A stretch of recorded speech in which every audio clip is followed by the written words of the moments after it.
So be honest with yourself about what you want to get done, and then be honest with yourself about what you're actually doing and what you're committed to doing.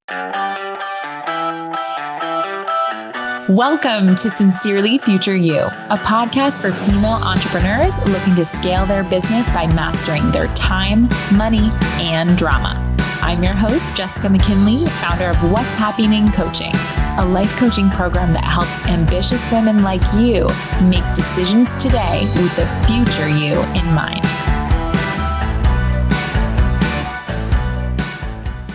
Hi, Hapsters. I am sitting here recording this podcast episode right before I'm about to go and get on a plane to Louisville, Kentucky. I definitely have never been to Louisville and have no idea what to expect, even though what I am focused on expecting is tons of discomfort and growth. I'm going there for my mastermind. I've talked to you guys about this before. This is my second round of a mastermind called 200K. And even though it's kind of ironic because within the mastermind, there are lots of people who are making more than 200K and even more than $1 million. But it started out, and that's just what the business is called. It's just really an amazing room to be in. And today on the podcast, we're going to be talking about 5 ways to make sure 22 is your biggest growth year yet. And I was thinking about this as I'm really preparing for the mastermind and thinking about how much growth I had last year. I feel like I lived 5 lives in 2021. And I want you guys to all experience what this feels like how, and people ask me all the time, like, wow, I've seen it. I've been following you and I saw the growth, not only in your business, but in your personal life and in your wardrobe and the commitments that you made and how do you do it? So we're going to talk about that in a little bit. But yeah, as I'm preparing for the mastermind, I really just think that a lot of this comes from putting yourself in situations, in self-concepts, in shoes, in both your brain and also physically and logistically that stretch you and that represent something that you're not quite yet. So I feel very excited / nervous / all the things to be in this room with some of the best coaches in the whole world. I mean, if I were to name drop and you guys are life coach lovers, you would be like, ooh, like it's like life coach celebrity status over there. So I'm excited to just absorb, to contribute. I think of this as like I'm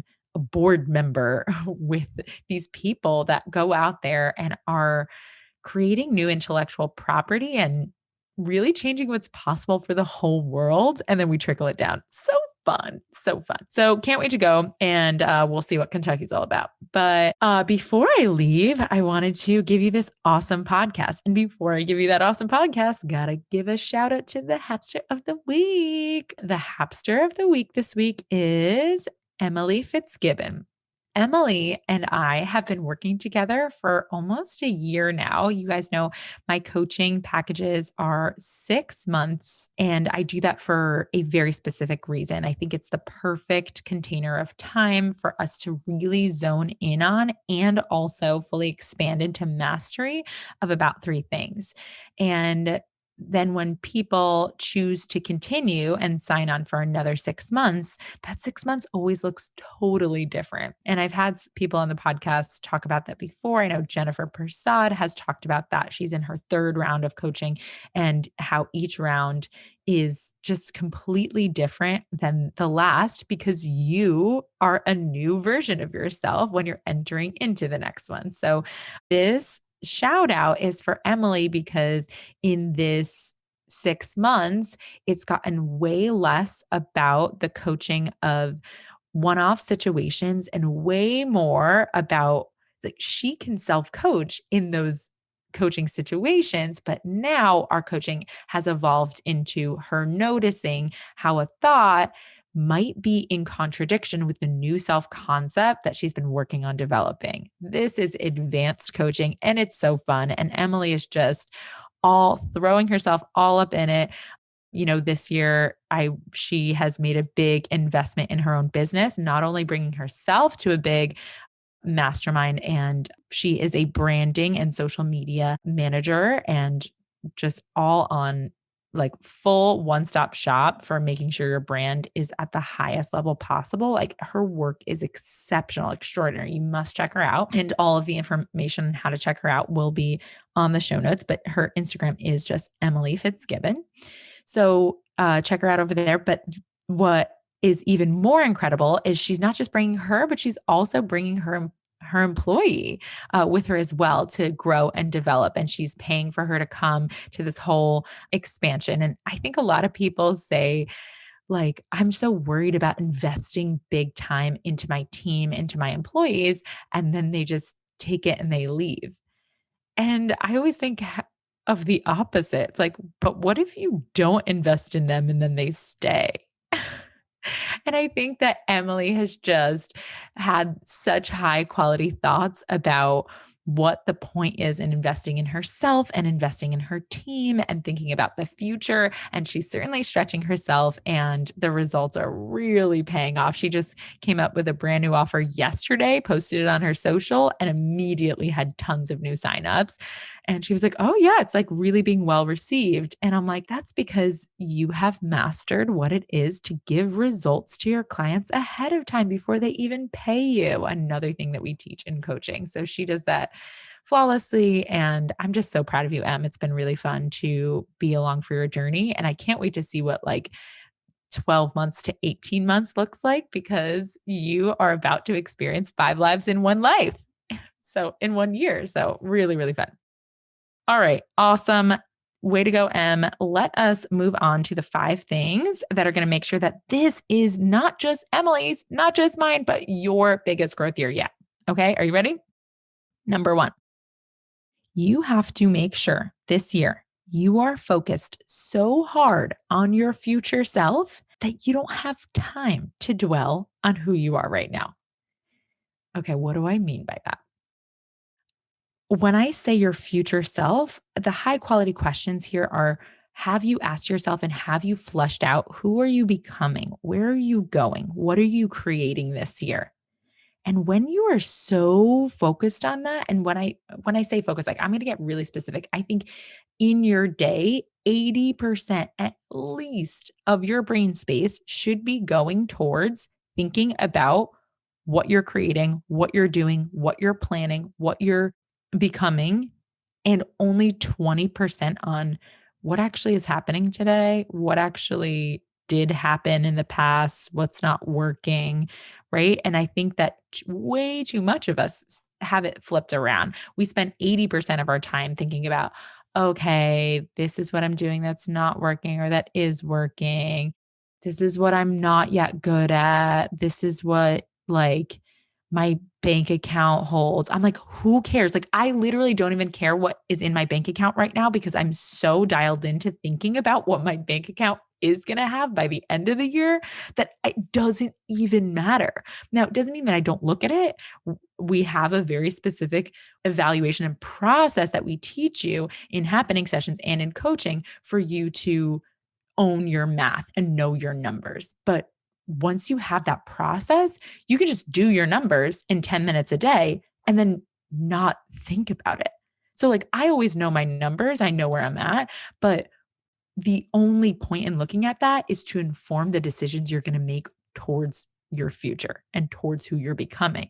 And so if the number is lower, I have a different plan and I'm spending more energy on, okay, like what do I need to do differently in order to still create the same goal or create the same number? And if the number is higher, maybe I create a new goal or I just celebrate, right? That's fine. Or I keep pushing, right? And I like blow my own mind. Pushing is not a word I like to use, but like I keep just like rolling with it and scheduling in fun, stretchy things. Okay. So I don't know how many of you guys have seen Ted Lasso, but I love it. And in Ted Lasso, even if you haven't seen it, he has this saying, he says like, be like a goldfish. He's a soccer coach, right? Or football coach. And he says, be like a goldfish because he thinks for the team, the most important thing for them to be able to do is quickly forget the last thing that happened And I feel the same way in business. And the soccer fields, he's basically like, if you're dwelling about missing a penalty kick or a red card that the other player should have gotten and you didn't get it, right? If you're too busy thinking about that, you're missing more opportunities that are right in front of you to completely turn it around and make that past irrelevant to you. And that's what I want you to remind yourself all of the time. When you're focused on this, when you're focused so hard on your future self, your past becomes immediately irrelevant to you. It does not matter what has happened, it does not matter the present of what your actual results are because you're so focused on what you're in the process of creating. Okay, so be like Ted Lasso and be like a goldfish. Don't make the failure collection part a problem. So we do a lot of failure collection where you specifically set out your goals for the month and then you go out there and have 4 stretchy type things that you want to create in terms of results. But the failure that you're not failing at is the action part. Like you are going out there and you're going to do the action that's going to create this mini result. Let's say, for example, the result that you want to create is 3 new clients. You reverse engineer that, you create your whole action plan, you schedule it out, and then you just go and do it. So I want you to make sure though, in the process of collecting the failure, which is the point, you don't focus too much on where you fell short. Instead, again, it doesn't, when I say this, I don't mean ignore it. I don't mean like, don't look at the math. I mean, decide what's next. Spend that time. You spend 1 minute saying, okay, what were the results? And what's the gap between the results and what I want to create? And then what do I have to do to get there? I just immediately jump into that place and I spend all of my time and energy there.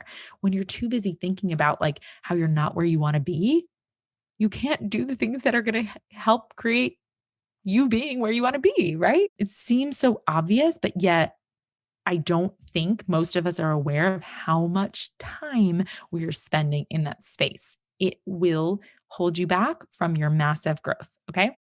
So I just want to give you an example in my own life. One of the self concepts that I am in the process of becoming is meticulously organized. I've done it with my time, I've done it with my money, but now I really want to do it in my space.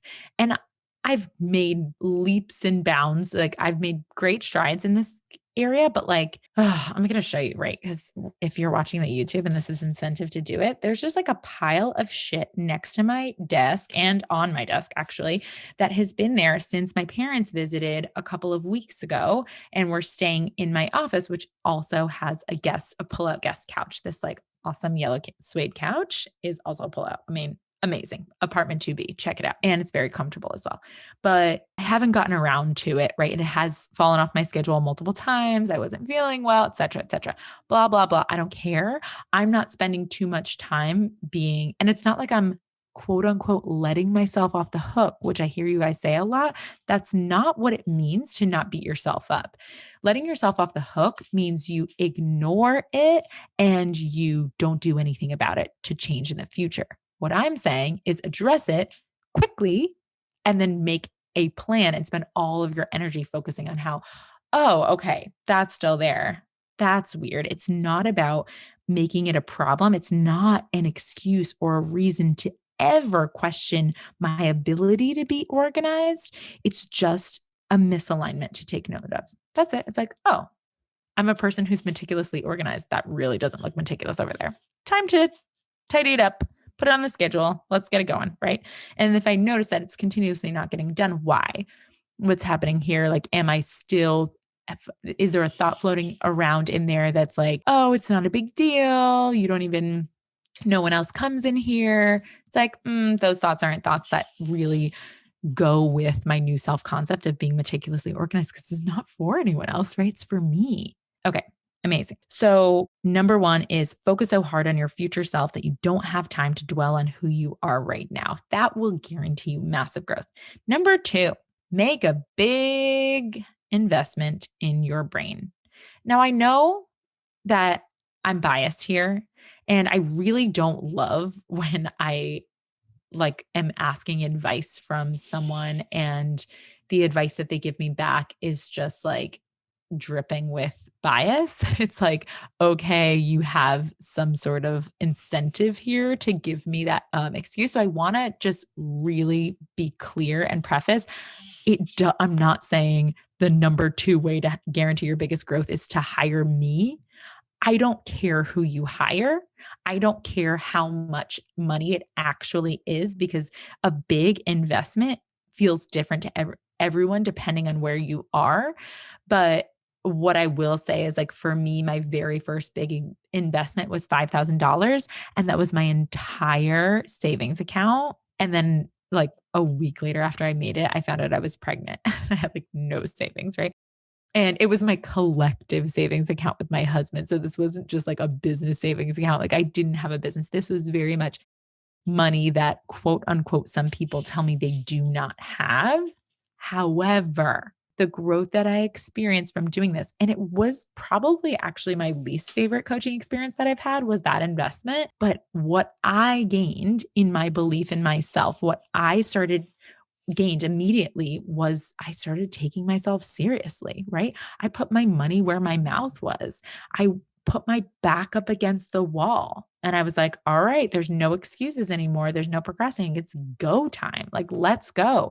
And I think that what I see a lot of people do is they tell themselves like, oh, the feeling is too uncomfortable. I'm not really, can't guarantee that I'll get the results yet. So I'm just like not ready to invest. What I'm saying is, like, if you don't believe, and if you haven't entertained and sold yourself on the idea that whatever I invest in, I'm going to come and I'm going to get the result that will make the investment worth it, then you're not going to magically stumble upon that result without investing. Like, it just won't happen. So you have to believe in the possibility of the results and that you can do it. And that's why it's so important to invest, because you're proving to yourself, okay, I'm entertaining the possibility that I can do it. And I'm not saying you have to like know for sure, but you have to decide. We've talked about this in previous episodes, right? Like, decide to be successful. Don't like look for evidence that you will be successful in the program that you're investing in or in other people's testimonials even. I love a good testimonial, but it's there for inspiration, not necessarily for proof that you can do it. You can do it if you were the first person to ever get results with a program. Okay? So, investments expedite your growth and your money making and your belief. The growth can be instant even upon payment in almost all of the cases, including this mastermind that I'm a part of, which is 25K. So funny. 2 years ago, Facebook memory just popped up this morning, and it was like a picture of me in LA with my girlfriend right before COVID hit. It's like, we had no idea what was about to happen. And we're like, oh yeah, we're going to go on a WB tour. And I was just like telling people, I was like, oh my gosh, you guys, I invested $5,000 in a business coach this year. Can you believe it? Oh my God, I know, it's crazy, right? And like, that just aged so comically to me now, because I just spent this year $50,000 on myself with one program. I actually also pay $300 a month for another group coaching program. So like, it's just not even, it's so different. That was just in 2 years. But I want you to understand that like the growth that I went from 5K to be able to spend 50K happened because I just took that first investment and I showed myself, oh, you can do this. You can do this scary thing. You can put your back against the wall and you can just decide to get the results no matter what. And every time I've done it, Mark talked about this on last week's episode. Like, the people around me are like, ooh, like, are you sure? Couldn't you just do this by yourself? It's like, yeah, you could, but not nearly as fast. So it's like, if you want to get the result and you're committed to getting the result anyway, investing in a big way is a no-brainer. So whether it's me or whether it's another coach or whether it's a training or whether it's a mastermind, do this year, commit, decide right now, even if it's not like right this second, decide, okay, the next time the offer is made for this program that I've been lusting over for forever. I'm going to do it and create the plan right now towards budgeting towards it and creating that income and making it happen no matter what, taking out a loan, do whatever you have to do it. Commit. That process will stretch you the most. Okay, number 3 tip, commit to being an advanced decision maker. I think this is so important that I did an entire podcast episode on it not that long ago. I want to say I'll link it in the show notes, but I think it's called 3 things advanced decision makers don't do. And it is really about how most people think that the decisions they make are about research and about finding out the perfect answers outside of them to make the right decision. Being an advanced decision maker is not about always knowing what the right decision is because we're not fortune tellers. We don't, most situations, and especially in business, most of the decisions that you're making, we don't actually know until we make them and execute them, whether they were the right one or not. So we just make whatever decision we make the right one, right? There isn't the right decision. There's only a decision that you make right. So becoming an advanced decision maker means doing that and doing it quickly and doing it efficiently and having your own back on it, no matter what the result is, and then just opening yourself up to failure and doing it again and again and again. Okay. So go and listen to that other podcast episode on advanced decision making and get your brain right. Because if you want major growth this year, the biggest thing that's going to hold you back is going back and forth, indulging in I don't know land and being like, I just need more information or I just need more time. I talked to someone on a consult the other day and she was like, okay, great. Let me think about it. And I'll let you know next week. And I was like, hold up, next week? No, let me know by tomorrow, the latest. I was going to have you decide on a call. And she was like, what? And I could just tell, first of all, she was like sweating. She was like, what?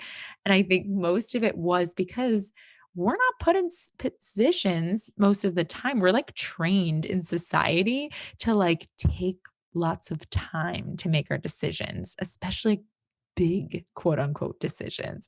What does that even mean, you guys? It doesn't matter whether decision is lots of money, a little money, big decision, a little decision, which isn't a thing, right? It's just a thought. Just matters that we look at the information, we figure out what factors we need to decide on to make the decision. But when it comes to an investment, it's just am I committed to getting a result this year? Am I committed to getting it faster? Do I think that this mentor is the one that I would like to work with? If the answer is yes, yes, yes, there is no other reason why you should be delaying making this decision. Now, I believe in constraint, and we've talked about that on the podcast as well. But constraint comes into play when you're already dialed in and focused on what you are working on. And then another idea or another thing that sounds super interesting comes up. Then there is the time to say, okay, great. I'm interested in this and I'm going to revisit this in Q3. Right? It doesn't mean being an advanced decision maker doesn't mean that you're like, oh, I have to shut down every single thing because I'm focused on one thing right now. And it doesn't mean, oh, invest in everything that appeals to you. It means getting very clear about what is the result that you're creating, where you're going, and is what you're currently doing right now going to get you there? If it is, don't derail yourself. And if it isn't, invest in what is going to get you there. Okay. That's it. Number 4 is take ownership over your time and your money. I mean, this is pretty much my brand 101. Your time and your money are your most important thoughts to be clean when it comes to your business. So you don't have to do anything. This is my little tip on time if you're new to time management. A lot of people will be like, okay, I really need help with time management because I have so much stuff that I have to do. And I'm like, correction, you don't have to do anything. So let's just clear your whole plate and be like, you don't have to do anything. You don't have to take care of your kids. You don't have to take out your garbage. You don't have to like send that email to that client. You don't have to do any of that. You get to do it. You choose which things you want to do.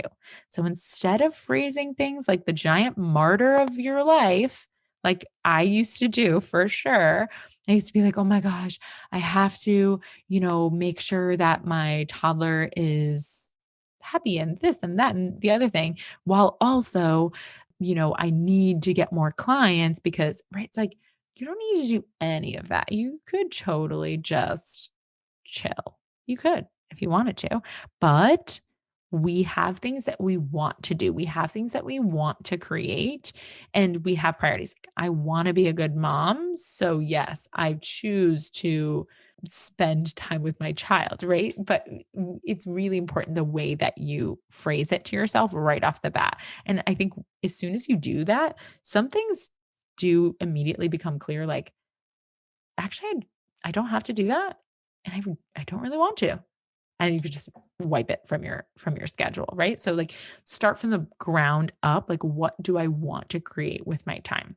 So you're gonna be prioritizing, scheduling. I have lots of podcasts on scheduling. Just go back, search scheduling and sincerely future you or scheduling what's happening, and you will find all of the podcast episodes and you can binge them. But really, if you want to learn this process, if you want to get it done this year, your solution is going to be to get into happening sessions so that you can apply it and then immediately make this the time saver. So a lot of people will tell me like, "Oh, I'm really interested, but I just have a lot on my plate right now. So I was thinking maybe I'll do it in June." And I'm like, "No, no, no." Like that would be like someone telling me, "Oh my God, my house is such a mess. So like instead of hiring you, house cleaner, I'll just let me just tidy up my whole house for the next 6 months and then I'll hire you." And it's like, coaching isn't like putting another thing on your plate. It's like having someone come in once a week and clean up your thinking so that you can stop thinking you're so busy all the time even if you have the busiest schedule in the world. And if you're too busy to fit in a 45-minute session once a week, then you desperately need me, right? Then you've got some serious time management issues. Okay. So I work with some of the most ambitious, hardworking, and like money-making women on the planet. And if they can make it happen, you can too. So drop that excuse. So prioritizing scheduling, remind yourself that you don't have to do anything, right? You get to do everything that you do. So make sure you're choosing wisely. And then be 100% honest with yourself. That's what time management looks like to me. It's like if I commit to doing something, I'm going to do it.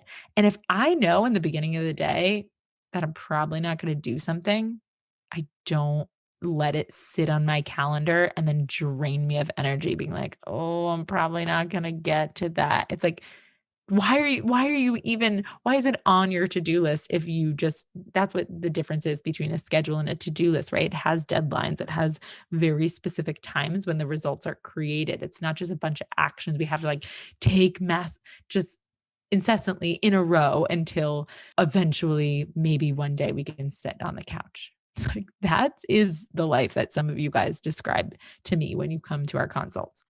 So be honest with yourself about what you want to get done, and then be honest with yourself about what you're actually doing and what you're committed to doing. If you're not doing something because your goal is really not to grow in the timeline that you thought it was, be truthful. Like it does take hard work to scale a business, especially to 100K. If you're making less than 100K, there's a lot that goes into it, a lot of learning, a lot of failure, a lot of systems that are yet to be created, a lot of one-on-one time.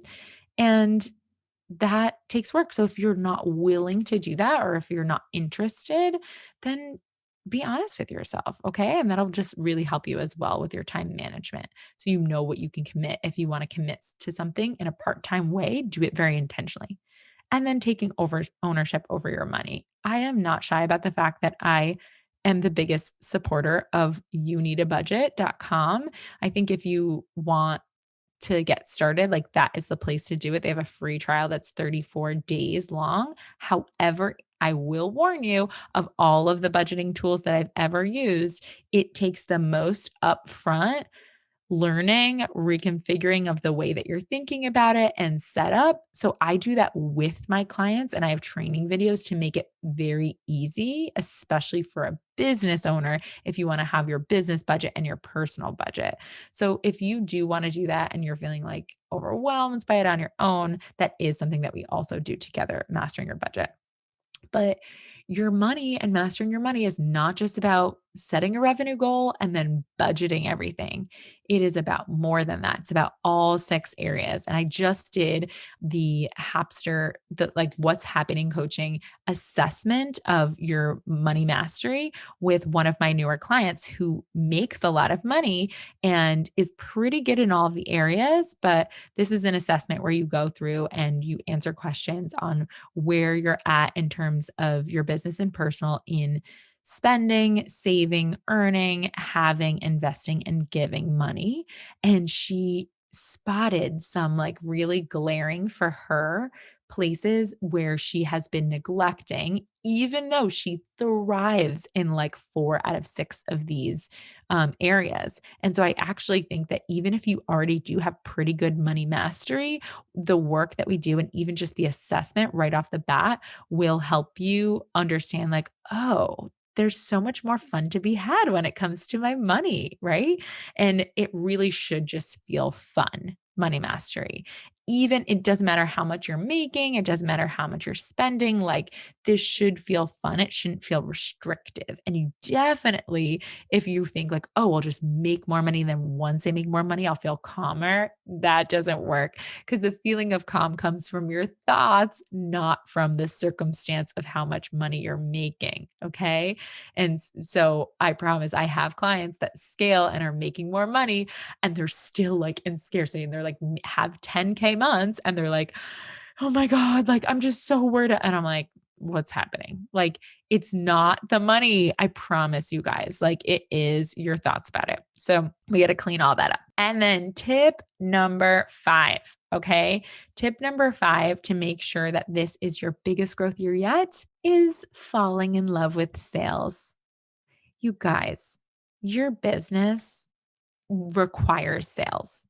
Your life requires your ability to sell your ideas, to sell yourself, to sell, where we should go for dinner. I'm an exceptional salesperson and I always go to the restaurant I want to go to.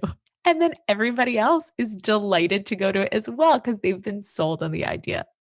Now, I'm also pretty good with the flow. So, like, I just recently went to visit my brother in Philly and, like, I didn't make any of the decisions. And I just loved that for us that weekend. But if you are trying to live a big life, becoming an amazing salesperson and falling in love with the process of sales and instead of trying to show up for it and like show up to it and like hustle in sales while still feeling gross about it, that's just never going to be sustainable. It's not going to work out. So I need to remind you sales is service. If you do not believe in serving, if you're not showing up, first of all, I don't think I have audience members that don't show up to their business in terms of a service mindset. So I don't think that this is really going to resonate with any of you. But if any of you are listening and you don't think of your business as serving people, then that's where you need to focus. But once you know that your business is serving people, you can start to think of sales as service as well.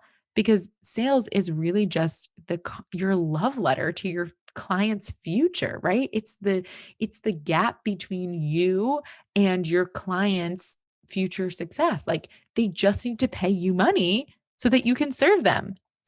Like the best trade ever, right? Sales is connection. Sales is adventure. Sales is not about convincing someone that they should do something or they should buy something. No.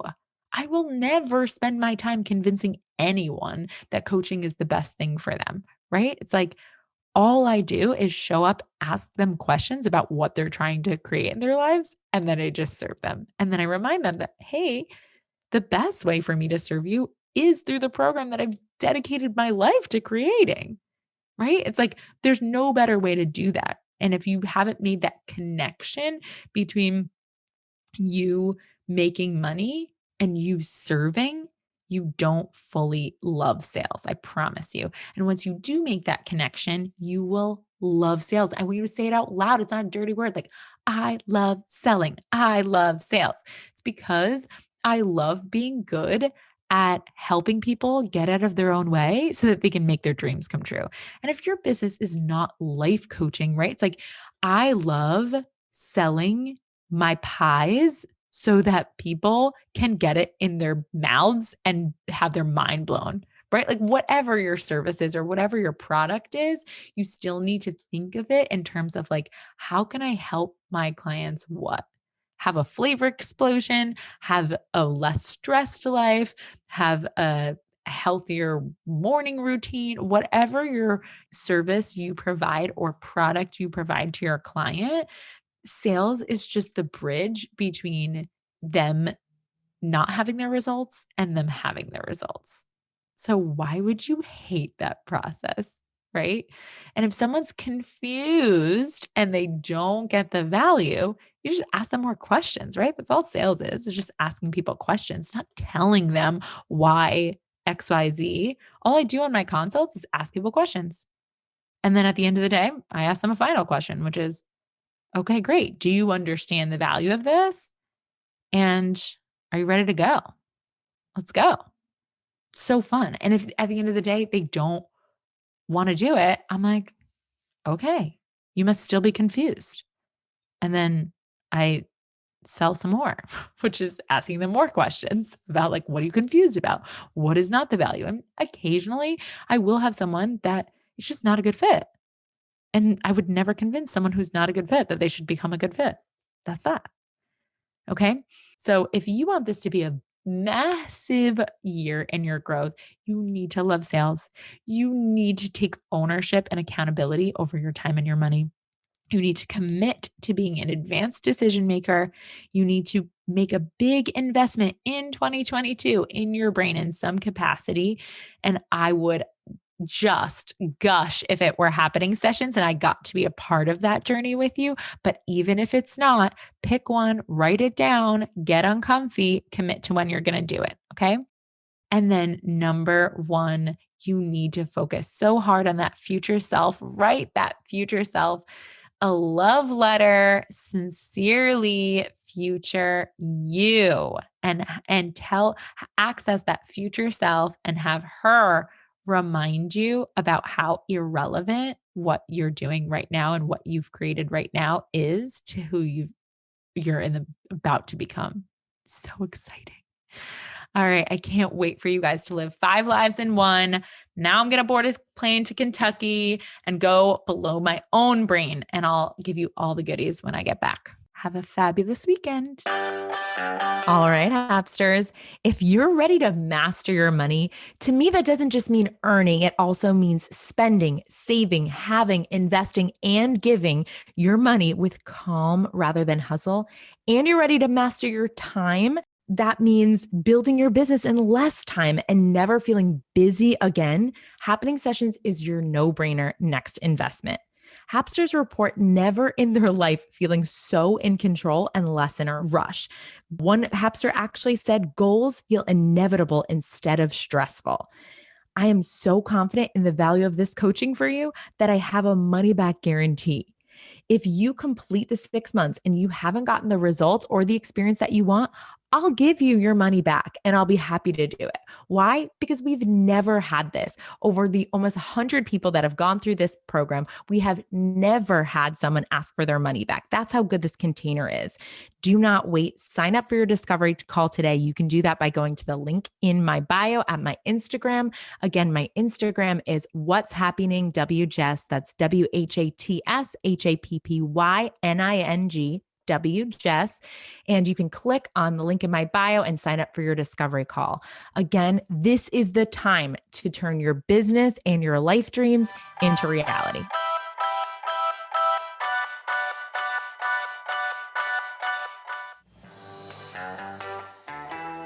Hapsters. If you want to learn more about today's topic, head over to whatshappening.com/podcast.